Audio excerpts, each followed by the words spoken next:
Sibongele sikwamukele indabeni zehora lokuqala emini sibingelele nakuwe osibuka ohlelweni lethu lusha lezokusakaza iDTT lezi indaba nizethulelwa usakhiwo ngokusokhela naze ezinohlonze emini nje.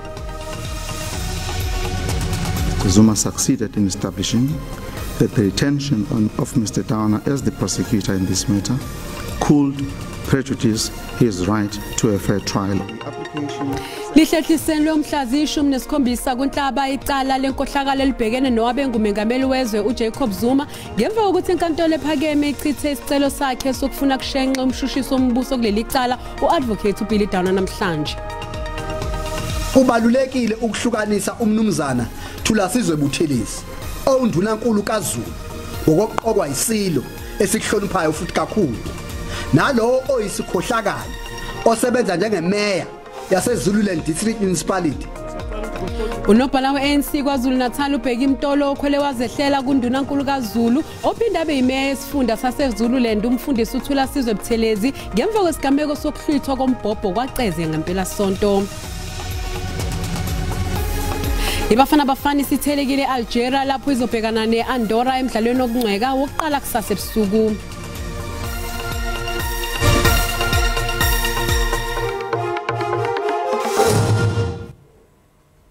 Wengumengameli wezwe uJacob Zuma uphinde wehluleke enkantolo ephakeme eMgungundlovu esicelweni sakhe sokuthi kuhoxiswe uadvocate uBilly Downer ongumshushisi wecala lakhe eliphathelene nokuthengwa kwezikhali. UZuma ukhala ngokuthi uDowner akanabo ubuqotho nobulungiswa kuleli cala njengoba emsola ngokuthi uyena owakhipha isinyalela imininingwane eyimfihlo yecala eyinikeza intathelo Karen Mone. Ijaji lenkantolo uNkosinathi Chili lithi ubufakazi bukaZuma abunasi isisekelo. Having had regard to submissions made by counsel, the relevant case law, and most importantly the four pillars relied upon by Mr. Zuma, I am not persuaded that Mr. Zuma succeeded in establishing that the retention of Mr. Downer as the prosecutor in this matter could prejudice his right to a fair trial enshrined in Section 35, subsection 3 of the Constitution. I therefore make the following order. The application for the removal of Mr. Downer as the public prosecutor in the criminal prosecution of Mr. Zuma and Thales South Africa Pty Ltd is dismissed. Reasons shall be incorporated in my judgment. Kanti ke njengamanje sixhumana nentatheli yethu SABC uSimphiwe Makhanya obethamele ukuqhubeka kwaleli cala enkantolo eMgungundlovu. Lephakeme ke lapha eMgungundlovu isanda kukhipha isinqumo nalakhona ke ichithe isicelo saloyo wangumengameli wezwe kulelo mnumzana uJacob Zuma sokuthi kuhoxiswe umshushisi ophambili ke ecaleni lakhe lenkohlakalo lo ke uadvocate Billy Downer. Akusikhona ke okokuqala sichithwa isinqumo ke sakhe omnumzana uJacob Zuma sokuthi ke kususwe uadvocate Billy Downer ecaleni lakhe kepha ukuzwa kabanzi ukuthi ke iNPA ithini ngalokho wasamukele ke uadvocate Mthunzi Maka ukuyena ke ukhulumela iNPA. Advocate Maka sibonga kakhulu ngesikhathi sakho njengeNPA nesamukela kanjani lesinqumo sejaji? Mhlakazi kudala sithethe indoba umnumzana uZuma makaziyeke as applications amane zenza kuba azinasihlahla zichithwe up yifull court inkundla ene judges ntathu yachithwa eSupreme Court of Appeal kwinkundla yezibhene eBloemfontein sachithwa kwinkundla yomgaqo siseko eBramfontein eJoburg. Nangoku siphinda sachithwa okwesibini emveni kobujaji kuni wayisichithele nesokuqala sithi ke ngoku makasinike chance sibeke izityholo ngakuye amangqina ethu athi thaca ubungqina obubonakalisa urhwaphilizo ngakuye nakwithales aphenduleke ayizumnceda into mane ebilibazisa ityala angade afuna uba liqhubekeke phambili kuba zonke ezizicele mane zenza afuna ususa uBilly Downer akhange ziphumelele ziphanzile noba bathe babhena nakwesi sesibini sika Judge Uchili abazuphumelela kuba sizawusiphikisa. Uadvocate Mthunzi Maka ke lo okhulumela iNPA Paula ke malungana nesinqumo senkantolo namhlanje sokuthi kuchithwe esingathi ke isicelo saloyo owayengumengameli wezomnumzana uJacob Zuma ukuba ke kususwe loyo ongumshushisi ecaleni lakhe uadvocate Billy Downer.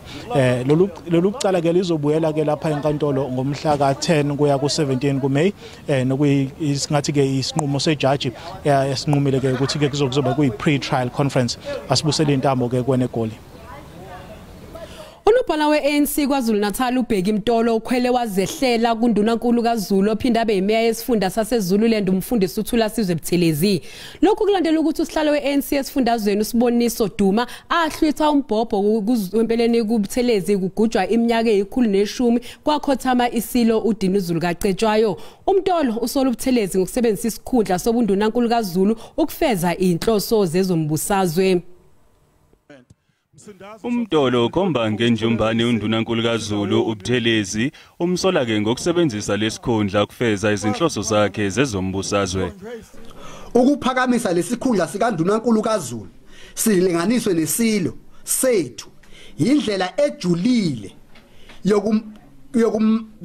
yokungamela isilo uqobo lwaso nokuthi aphinde asebenzise lesikhundla umathanda udede ukufeza izinhloso zakhe zezipolitiki. Uqhuba uthi kumqoka ukuhlukanisa umfundisi uButhelezi njengondunankulu kaZulu noma esekhuluma njengosombusazwe oyimeya yaseZululand ngaphansi kweIFP. Ngeke sethuke njengoba ebhekene noxhaxha lwamacala uma engashaqwa amaphoyisa ngezenzo zakhe zenkohlakalo azenza njengemeya yaseZululand District Municipality. Uzwe sekuthiwa amaphoyisa ahlasela uZulu abopha undunankulu kaZulu. Ngakho kubalulekile ukuhlukanisa umnumzana Thula Sizwe Buthelezi ondunankulu kaZulu ngokuqokwa isilo esihloniphayo futhi kakhulu nalowo oyisikhohlakali osebenza njengemeya yaseZululand District Municipality futhi owusopolitiki. Umtolo uthi uDuma akazange aphazame ngesenzo sakhe kwazise uButhelezi wenza okufanayo nasemkhosini wamaganu eNgwavuma. Akwenzile emachobeni uShenge ubefuna ukuphinda kwaceza kanti akabhulanga. Ikhona insizwa yakaduma umthombeni ulwandle kaluwelwa liwela zinkonjane kuphela. Insizwa engesabi ngokwesatshiswa yathi ngeke phambi kwami yimi oshayela lolu hlelo inhlekelele engenzeka lapha iyobizwa kimi wayivimba umthombeni. Umtolo ke uthi bazonikela kwakhangela amankengane kuyoshweleza kunomthebe wesizwe ingonyama uMisuzulu kaZwelithini ngoba kwakungafanele konke kwenzeke phambi kwayo. Umengameli Cyril Ramaphosa uthi akulona iqiniso ukuthi uhulumeni akenzi lutho ukwethula izincomo zeCommission kaZondo ngensolo zokugwamandwa kwamandla ombuso. Umengameli Ramaphosa ubephendula imibuzo eParliament okokuqala kulonyaka. Kameli ebezokuphendula imibuzo ubukhulu becala lemibuzo ibinqamelane nedabi lokulwa urhwaphilizo ingakumbi ukufezekisa izindululo zekomishoni kaJaji Zondo. There is the continuous fable that goes around that we are doing nothing about the recommendation of the State Capture Commission. That is a lie. Kodwa uRamaphosa uye waxinwa ngemibuzo ethi kutheni engathathi manyathelo ngakumalungu ekomiti yesigqeba yakhe akhanganywayo kwingxelo kaJaji Zondo. My question therefore is, can we expect anything before the end of this term, being an action taken out of the state capture report? Any actions that I take in respect to members of the executive about whom the commission made findings will be informed by the outcomes of the processes undertaken by relevant entities. uRamaphosa uphinde wabuzwa ngenkqubo yokuphanda ukuba ingaba amalungu ekomiti yesigqeba yakhe aphila ubomi obuhambisana nemivuzo yabo. Your failure to implement lifestyle audits is what has facilitated this alleged corruption by the Speaker. It is a matter that is being addressed and reaching finality, and indeed It's a very serious matter that requires the serious attention. uRamaphosa ugxininise ukuba kunyanzelekile ukuba kulandelwe imithetho xa kuphandwa izehlo zorhwaphilizo. Kwiindaba ze-SABC, Dingubulelani Philip eParlamente. Concerning that a sitting speaker of the legislature would in effect have her house raided amid corruption allegations, and for us this indicates that in fact the allegations are quite serious and that this investigation is actually far gone. There is no smoke without fire, and I'm sure those who have raided the house had very good reason to do so. And we hope that there's a thorough investigation in all these matters to absolve either the Speaker or to find that there was something untoward. I welcome the raid on the Speaker's house because we want to know the truth. There must be transparency in terms of allegations made against the Speaker. I also feel that the Speaker should step aside at this moment as Speaker because she must be the symbol of integrity, of respect, of honesty in terms of the National Assembly and specifically Parliament. We take note that there was an affidavit and that there is an ongoing investigation. The Speaker has pleaded innocence, but we obviously wait for the investigation to unfold. This is a due process. Let's allow the process to unfold and not interfere with that process. Hawks are independent agents that are having a clear mandate on what to do.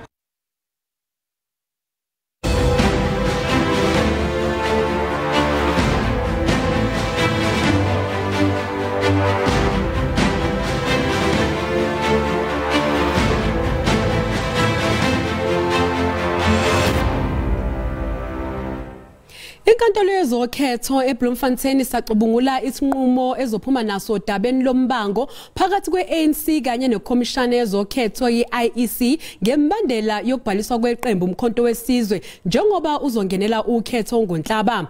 iANC inesikhalo ngokuthi kunembandela ethile yeIEC engazange ilandele ngesikhathi gunyaza ukubhaliswa kweMK. Izethulo ezibekwe ithimba labameli beANC phambi kwenkantolo bathi inhloso yesicelo sokuthi kuhoxiswe ukubhaliswa kweMK kungenxa yamaphuzu ezomthetho eqiwe ekubhalisweni kwaleli qembu nabakholelwa ukuthi kungaba nomthelelo ukuthi ukhetho lungabi olukhululekile. If we are correct that the way in which they've been exercising that particular power is unlawful, there's a need to stop that now. Because it's not just about this election, it is about every by-election, every local government election, every municipal election, every provincial election, every national election thereafter. Abameli bekomishana yezokhetho batshela isigcawu senkantolo ukuthi iANC izamile ukuphikisana nokubhaliswa kweMK ekwenze ngaphakathi enhlakeni zeIEC kodwa isicelo sayo sachithwa ikomishana. The decision of the chief electoral officer was appealed, and because it was appealed, we're not in the realm of the basis upon which the court's direct jurisdiction bypassing the Electoral Commission's decision is thought to be invoked. Uhlangothi lwabameli beMK bathi isinqumo sephini lenhloko yeIEC sokubhaliswa komkhonto wesizwe asikwazi ukucutshungulwa isithangami senkantolo yezokhetho. The decision of the DCEO is not reviewable before this court. Of course, that decision is at a theoretical level reviewable, but you cannot review it directly. It must first be a decision of the commission. Isinqumo senkantolo sisakodliwe kulolu daba. Mbukeli sathi qhu etolo kanti masibuya sizokuphathela udaba oluthi bese sekuyaphekwa kahle. As I introduced myself, Lihlehlise umhlazi ishakalolunye kumbasa icala lezilamani ezimbili zakwaNdimande ezaboshwa eSwatini ngensolo zokubandakanyeka etulweni lokubulawa komculo hip hop uKenan aka Forbes noTibelo Tips Mthwane.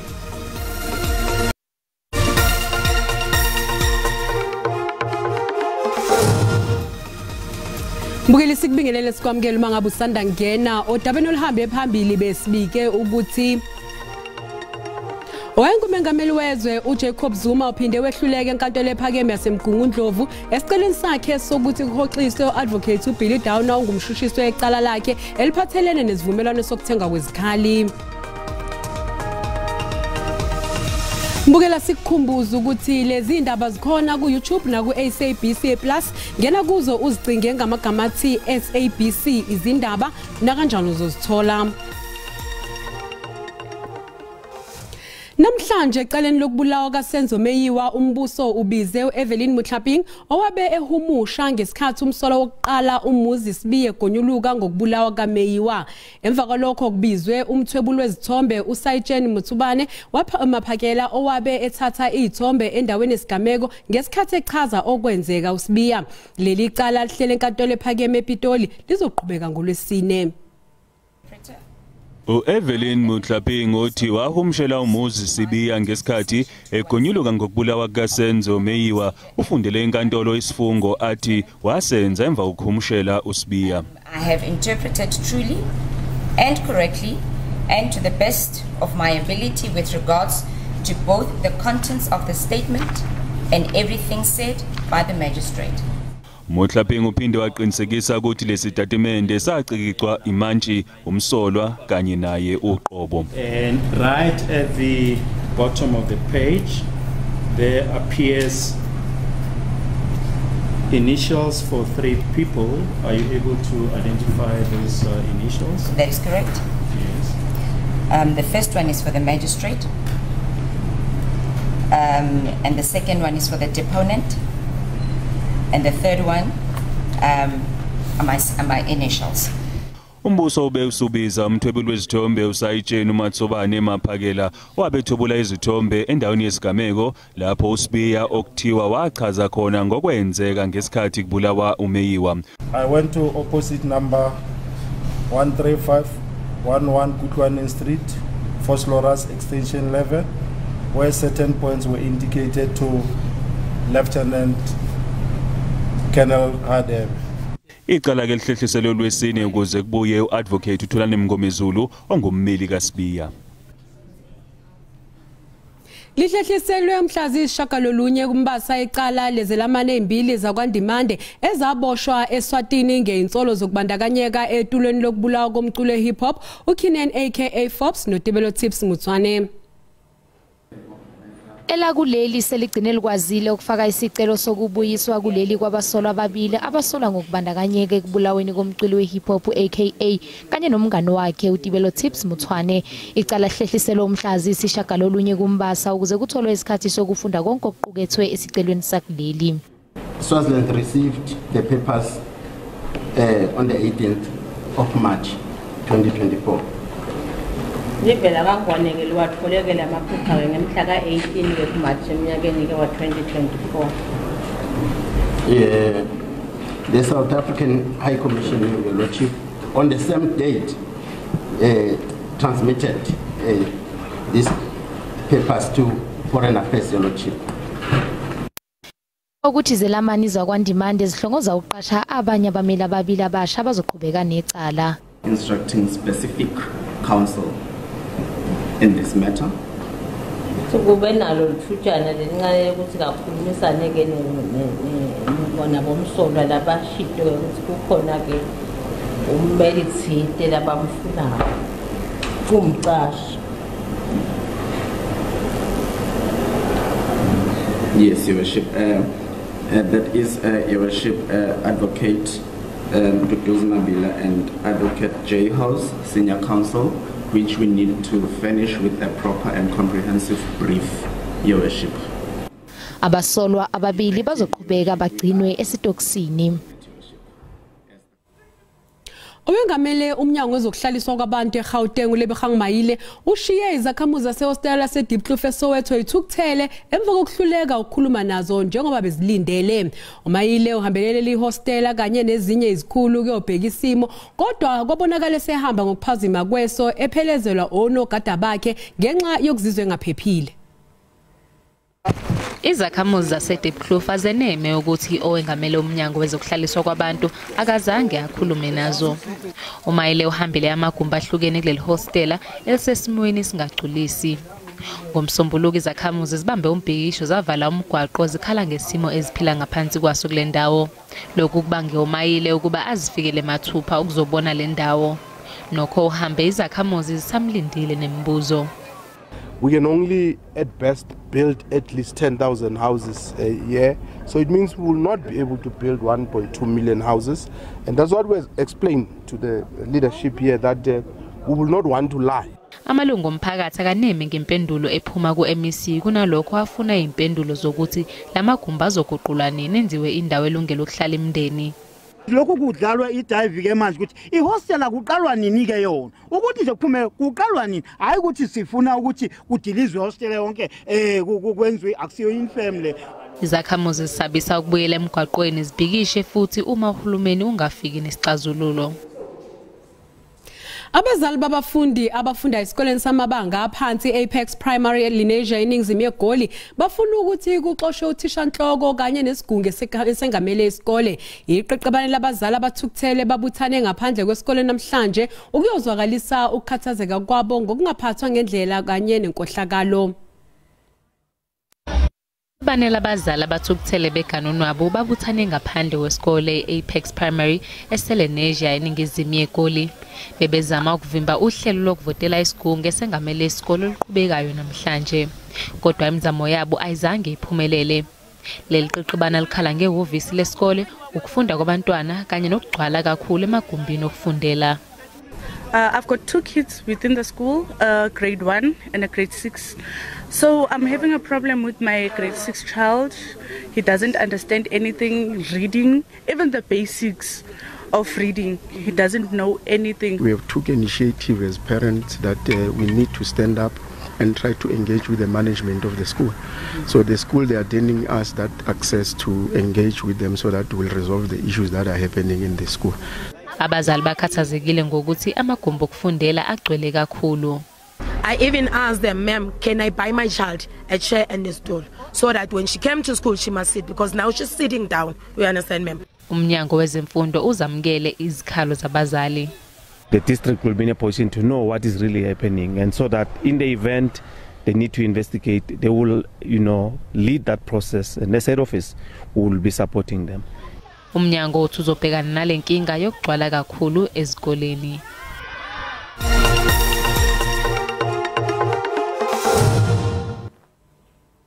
Umqeqeshi Bafana Hugo Bruce uthike ulindele ukuthi leli qembu lakhe lenze kahle yize libe nohambo olude olubheke enhlokodolobha yase-Algeria eAlgiers. Ibafana itholana phezulu ke neAndorra kanye neAlgeria emidlalweni ubungani. Ibafana kudinga ukuthi libangise eAlgeria ngamaqeqebana amabili. Iqeqebane lokuqala lahamba ngomgqibelo ntambama lafika eAlgeria ngesonto. Elesibili lona ebeliqukethe abadlali beSundowns kakhulu lilandelile njengoba leqembu lidlala umdlalo weNedbank Cup ngesonto.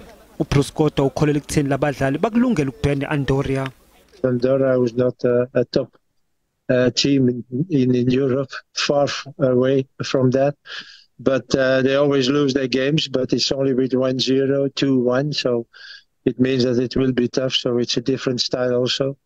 And it gives me the opportunity also to give some chances at new players.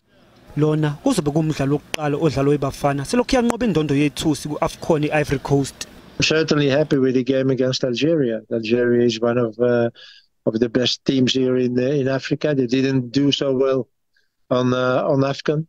After group stages, they were already out, but they have a new coach, so that means new coach, new motivations for players. So it will also be good, be a good game for us, and for that game I can count on everybody. Le midlalo yombili izosiza iBafana ukuthi ilungiselele imidlalo yokuhlungela indebe yomhlaba yango-2026 ngoNhlangulana. Mbukela umhlahlo wesimo sezulu uyalandela emva kwekhefu.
Sisibeka lapho ke mbukeli indaba zehora lokuqala emini siyabuya futhi ngehora lesikhombisa sobe sagiya ngalo Olga Mageba yakosokhela lenkosazana uManzuza umshazi kaNeshada ngamaqhoboza kuze kube ngokuzayo sane kahle.